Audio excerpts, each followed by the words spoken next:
разговарам со германскиот министер за надворешни работи, со нашиот пријател Гвидо. Македонија и Германија имат многу добри пријателски односи, соработуваме во многу подрачија. Нашите две земји, трговските ни односи се многу важни, исто така и политичките ни односи, и сме благодарни за поддршката која ни пружа Германија за нашиот пат кон Европската Унија и НАТО. Се заблагодаруваме. Беше ни многу мило на сите наши граѓани дека стигнавме до оваа визна либерализација сега. Тоа беше многу важен чекор во правец на нашата европска иднина и за интегрирање на нашата земја од југоисточниот дел на Европа.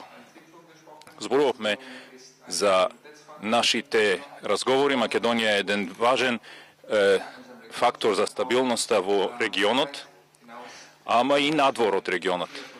Например, сакам да кажам дека 4% од сите наши воени лица се наоѓаат во Афганистан и учествуваат тамо во текот на соработувањето со германски трупи во Афганистан.